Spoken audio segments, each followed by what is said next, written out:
Good afternoon, everybody. It's Friday afternoon, so it must be President Marcos of the Philippines. Well, welcome to the Chamber, Mr. President. It's a pleasure and an honor to have you and so many senior officials with you. We appreciated your generosity with your time, not just today, but at the event at the Blair House in May last year and at UNGA in September.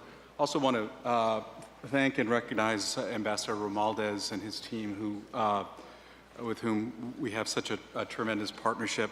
Ambassador Babe is a great friend of the business community and really appreciate all your support and good work. Also want to thank our partner in crime, the U.S. ASEAN Business Council, and Ambassador Ted Ddshits. Thank you for all the work you do. Want to recognize others around the room, including Ambassador Mary Carey Carlson, who is on the shuttle from Manila to D.C. these days. We really appreciate at the Chamber the emphasis that the U.S. government has placed on the Philippines. Security issues obviously have been a big part of that conversation, but just the fact that Secretary Raimondo led what we saw as a very useful trip last month to Manila, and a couple of weeks prior to that, having her and others here at the Chamber for a discussion about Philippine opportunities, trade and investment opportunities has been really quite positive. We want to encourage more of these activities,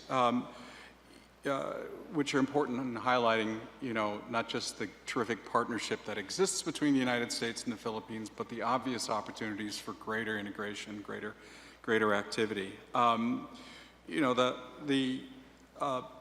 The U.S. has traditionally been one of the largest, if not the largest foreign investor in the Philippines. With the reform process further moving forward, we're anticipating greater opportunities and greater investment. Trade is a little different. We haven't seen the huge burgeoning of impact that we expected to see as a result of the trade frictions with China. We haven't seen the increase in trade activity with the Philippines that we have expected to see. But I think no doubt, given the reform process, that will change. The untapped potential is tremendous. And for those of us who have been part of and watched the U.S.-Philippine relationship for many, many years, the fact that we have not got a more robust partnership is a bit of a head scratcher. So lots to do and very encouraging conversations this week and encouraging conversations that are taking place. Next month in Manila, the U.S. ASEAN Business Council and the Chamber will be present for the Indo-Pacific Business Forum, and we look forward to seeing those of you that are able to attend. A good opportunity. Let me turn to a couple of our key sponsors and members of this august group. Let me start with Marcus Jadat, Vice President at Google. Thanks so much. Good afternoon, Mr. President, your distinguished delegation. It's an honor to be with you this afternoon and an honor to help to welcome you and your team to Washington. I'm Marcus Jadat. I'm Vice President and Global Head of Cloud, Government, and Public Policy at Google. Google's very proud to have been a part of the investment story in Philippines now since 2013. And obviously that is just over a decade, but a long time in terms of our history at Google, a 25-year-old company. We're very proud of the jobs that we've created and the opportunities that we have created across our our products from search to Google Maps, YouTube, and Android. Very proud of your presence, Mr. President, on our YouTube platform as well. We've also focused on growing our presence and investment in the Philippines, working closely with Filipino businesses and the public sector in their digital transformation journey through Google Cloud, Google Ads, and more recently with our largest and most capable AI model, Gemini. We're deeply encouraged by the flourishing relationship between the U.S. And the Philippines. Charles mentioned the recent trade mission led by Secretary Raimondo. We were very honored to be a part of that mission recently. As we enter an era of AI, the AI era, which is powered by cloud computing and digital infrastructure, a technology positive regulatory framework and national policies that champion technology that are focused on fortifying the public sector and promoting investment is critical. Google commends the government of the Philippines on the National Cybersecurity Plan, the Build Better, More Infrastructure Development Program, and the government's increased adoption of cloud and hyperscale technologies. We're proud to work with DICT to provide Google Workspace, enabling thousands of public sector employees to work more efficiently and more collaboratively in a secure email environment. Workspace for Education has also been a critical contributor to the education of millions of Filipino students and supporting teachers, especially during the pandemic. Earlier this year, Mr. President, Google's cybersecurity experts notified your government of threat actors attempting to infiltrate government systems. Through intelligence sharing like this and cybersecurity upskilling efforts with the department, we hope to be a key partner in implementing the National Cybersecurity Plan. This year, we look forward to new policies from the Government Procurement Policy Board to enable faster, more efficient, and cost-effective ways for government agencies to adopt better and more secure cloud technologies. Mr. President, we very much look forward to working with you and your team to realize your digitalization mandate.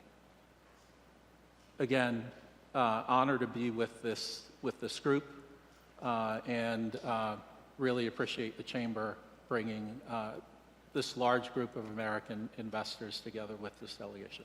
Thank you. Thank you, Marcus. Let me turn, Mr. President, if I may, to Imelda Martin-Hum, the chairman of IMSG, before turning it over to Ambassador Romualdez. Naim magkamalimyo, Apo President. Distinguished guests, ladies and gentlemen, good afternoon. I am Imelda Martin-Hum, Chairman and President of IM System Group, leading the U.S. Defense and Aerospace Company, specific in expertise in remote sensing, geographic information system, information technology, and geophysical, marine, and atmospheric science and technology. Mr. President, today I'm wearing multiple hats. As a chairman of IMSG, as well as a U.S. ASEAN Business Council chair of the U.S. ASEAN Business Council Defense and Committee, but on this occasion, importantly, as a proud Filipino-American working to build strong and good ties that bind the two nations that I love dearly. President Marcos, I congratulate you for all that you have done in improving the U.S.-Philippines bilateral relationship in so many fronts. I note in appreciation your leadership and your government for the standpoint commitment to improving the Philippines' investment climate, and sustaining economic growth. Your commitment to attracting investment through economic reform, such as amendment to the Public Service Act, the Foreign Investment Act, and the retail trade, it is this reform along the infrastructure program that is doing business by removing barriers while sending the message of the strong dedication to fostering economic expansion. On behalf of the American private sector, I thank you for being our champion. In your presidency, the Philippines becomes Southeast Asia's fastest growing economy, driven by consumption, service, and investment expansion. Now, in 2024, Philippines has vibrant economy, strategic location, and pro-business policies, and such the country growth potential is undeniable. And this is the key reason why IMSG, under my leadership, is committed to investing in the Philippines. In my heart, I believe that combining American capital and technology with the driven and innovative Philippines workforce is a recipe to sustain success. In other words, Mr. President, count on us. We are all in. I hope a note and a wholehearted endorsement from me inspire other leading American companies to follow suit. By the way, when the FDI start flowing, I won't expect a commission, but maybe you can invite me for a tea at Malacanang Palace next time I come to Manila. Your presidential advance team was kind enough to offer me an opportunity to introduce you this afternoon, but I thought there is no other place in this room to carry out the honor to my dear friend, Ambassador Babe Romualdez, the finest diplomats and tireless advocate in the Philippines in Washington, D.C. And no, Mr. President, he didn't pay me to say that. Ambassador Romualdez, thank you truly deeply for all you do, and importantly, for the kindness you have shown me and my late husband, Vance Hom, the founder of IMSG, and the IMSG family.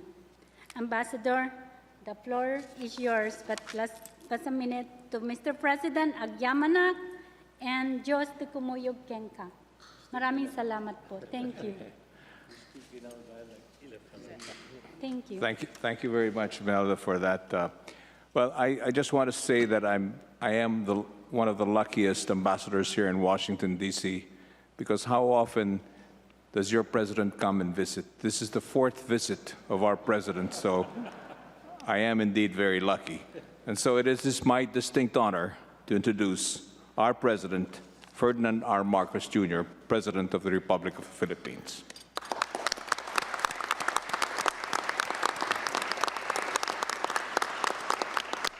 Thank you very much, Ambassador Babe Romualdez. He is a true diplomat, because the fact of the matter is, I'm sure he can't wait to see the back of us, to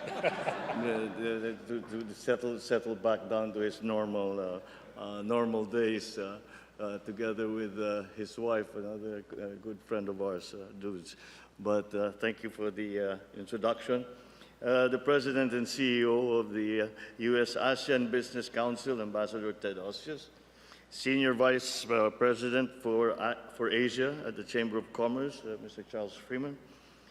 We have here with us the Speaker of the House of Representatives of the Philippines, Speaker Martin Romualdez. Also accompanying us are several cabinet ministers who have joined me for specifically, actually, because the main purpose of my visit this time was to formalize a trilateral agreement that we did yesterday with the U.S., Japan, and the Philippines. But nonetheless, they have accompanied me for this specific reason to be with you here today. I'm sure that you will get to meet them later on. Our very important and full partners in the transformation of our economy, those of you from the private sector, distinguished guests, ladies and gentlemen, good afternoon. Allow me to express my gratitude for the notable participation of all of those who have been part of organizing this business forum. So these have been very important for the Philippines, and we have taken the Philippines on a roadshow in the past 2 years, and this has been very productive for us, and so we are very happy, and we thank all those who have been part of the who have played a part in organizing this business forum here today.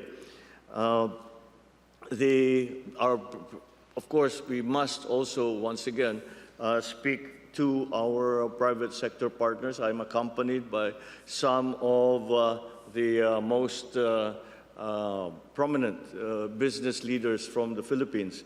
And I'm going to, again, I think we will be, during our discussions, you will be getting to meet them all. Once again, we are here today to discuss what are the possibilities and what are the options on the continuing transformation of our economy in the Philippines. And we are continuing that transformation with the help of all not only the government, but the entire nation. And that is why we have come to you once again to be part of this very important business forum. We just recently hosted Commerce Secretary Gina Raimundo, who led the first of its kind presidential trade and investment mission to the Philippines last March 11 and 12. Secretary Raimundo brought 22 prominent U.S. companies engaged in air logistics, tourism, IT, Pbbm, financial services, ICT, infrastructure, and clean and renewable energy, the areas that we have chosen to prioritize and to focus on.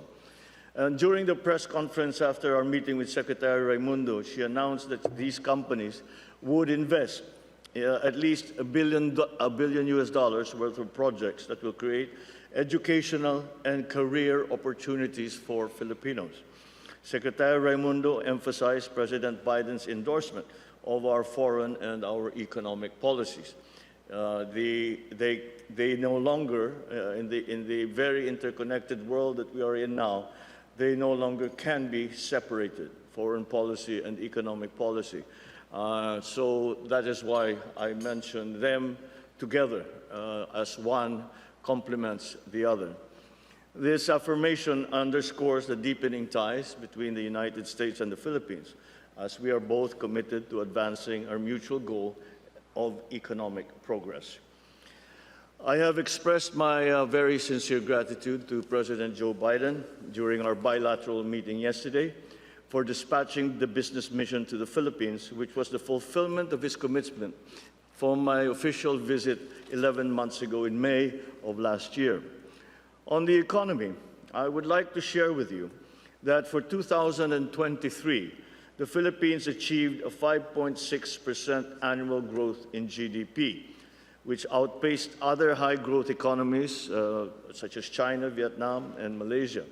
Despite the recovery time needed to accelerate businesses coming out of the COVID-19 pandemic, we were able to either exceed or match the economic projections of multilateral organizations such as the IMF, the ASEAN +3 Macroeconomic Research Office, and the World Bank.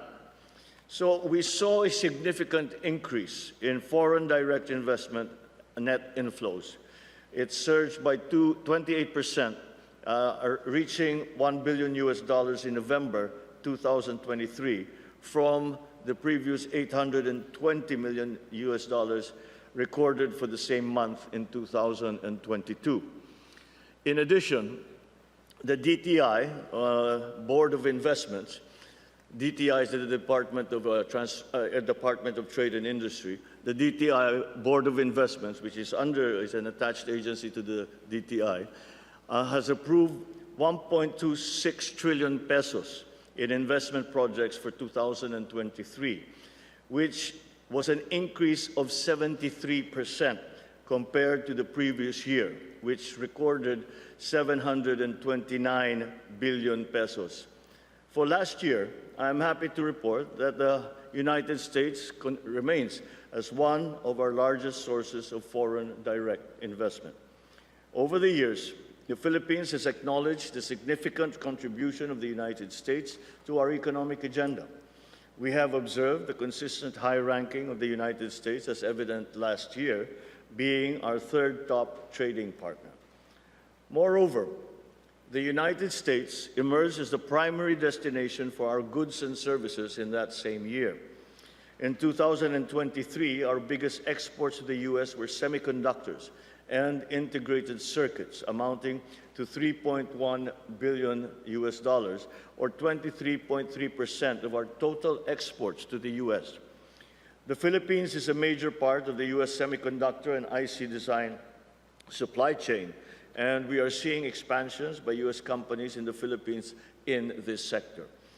So with the assistance from the U.S. government through the International Technology Security and Innovation Fund, managed by the U.S. State Department, we can achieve our goal of producing 128,000 semiconductor engineers and technicians by 2028, as demanded by the industry.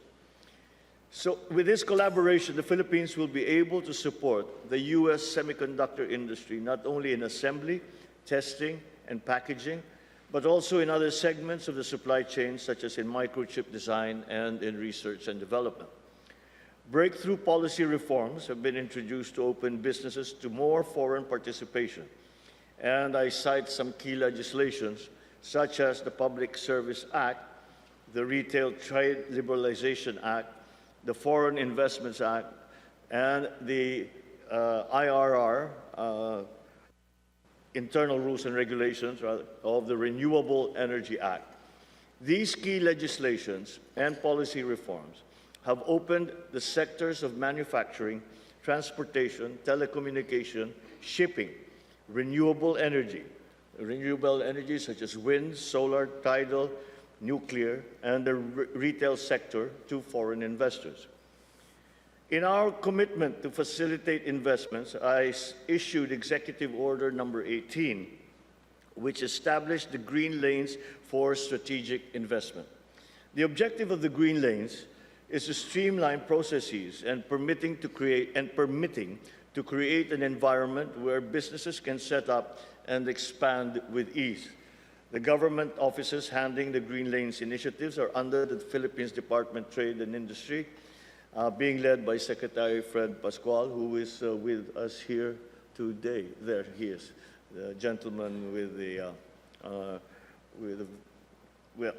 his hair wasn't white when he first came into government, but I think we gave him a little too much work since he joined us. As of today, the DTI BOI, Board of Investments, has greenlit 59 projects worth 1.9 trillion pesos. Notably, 1.4 trillion pesos worth of Green Lane projects were approved in the first quarter of this year alone. So out of these projects, 51 fall under the renewable sector, with investments amounting to 15 trillion pesos. The remaining projects span digital manufacturing, infrastructure, and food security sectors. My visit to Washington this time is primarily for the Trilateral meeting with Japanese Prime Minister Kishida Fumio and US President Joe Biden. I am quite happy to share that the Trilateral meeting has opened promising opportunities across several areas, such as greater maritime domain awareness and Coast Guard cooperation, sustainable critical infrastructure, semiconductor supply chain, digital transformation, and energy security through harnessing renewables. Together with my counterparts, I strongly support the vision of a peaceful, stable, and prosperous Indo-Pacific region.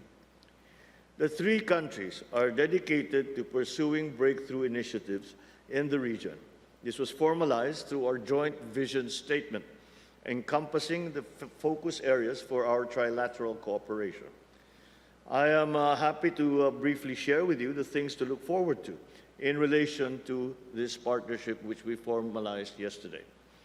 On the economic front, the three nations have joined forces to inaugurate what we now call the Luzon Economic Corridor under the Partnership for Global Infrastructure and Investment.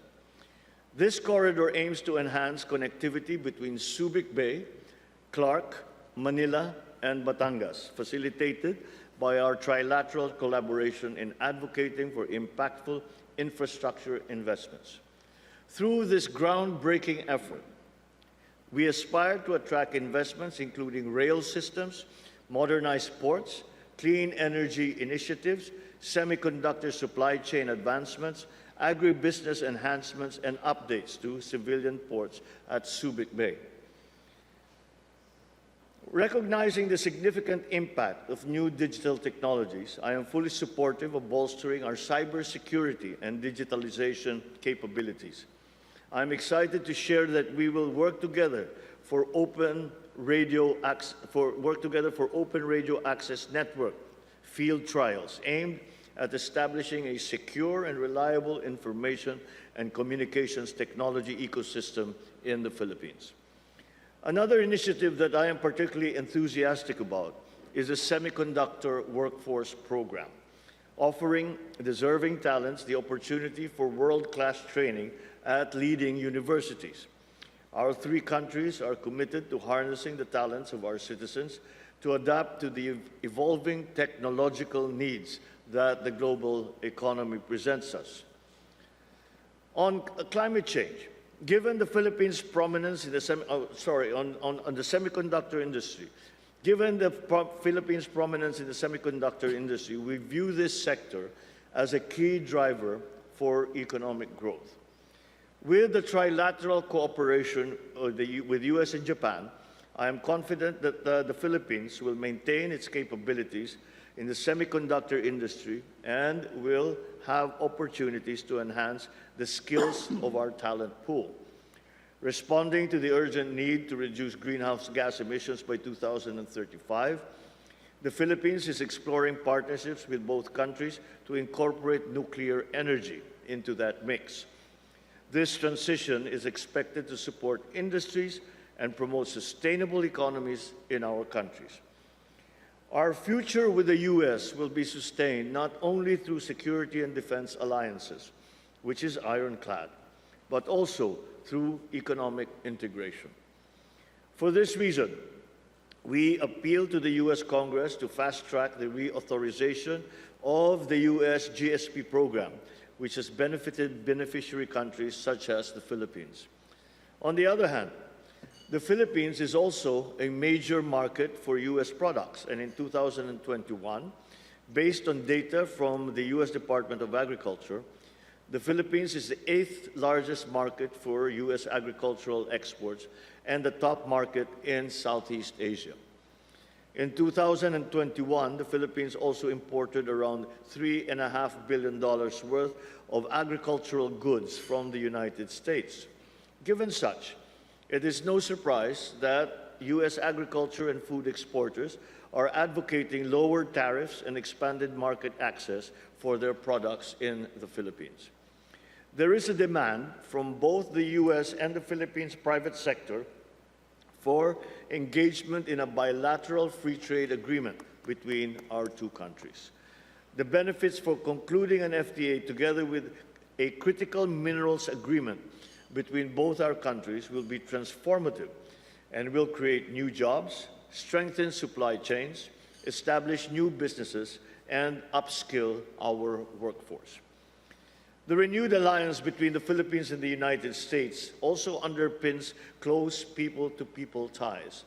The mutual understanding and admiration of both our peoples for each other, anchored on our own unique yet familiar cultures, binds us ever deeper. To further bridge our countries and connect our industries, the Philippines will continue to open its skies. Following the successful launch of United Airlines direct flight from San Francisco to Manila, Philippine Airlines will soon fly from Seattle directly to Manila. We expect more direct connections as we continue linking our countries closer across the seas.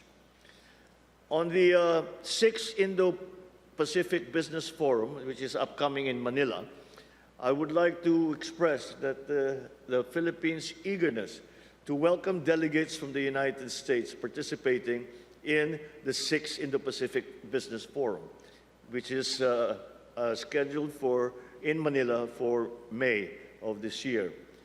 As the next co-host for this prestigious business forum, following Japan's hosting last year, it is a strong testament to the partnership between the Philippines, the United States, and Japan. This event will bring together approximately 500 business leaders, project developers, government officials, and financing sources to discuss topics such as infrastructure, supply chain resilience, critical minerals, clean energy, the digital economy, emerging technologies, and inclusive trade. The IPBF is a great opportunity for our country to showcase what we have to offer as your potential partner in business ventures. We hope to present to you that the Philippines is open and is ready for business.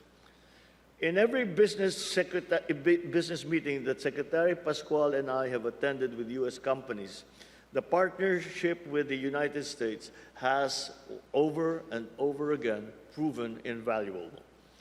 As our foremost export market and a crucial trading and investment ally, our ties with the U.S. yield substantial mutual advantages for both our nations.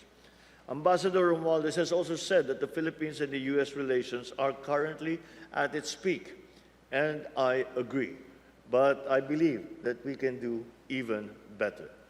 We would like to sustain the momentum of this close relationship and translate it into more business, more jobs, and a better future for mutually beneficial effects for both our countries. Thank you all very much. Thank you for your continuing interest in the Philippines. And good afternoon to you all.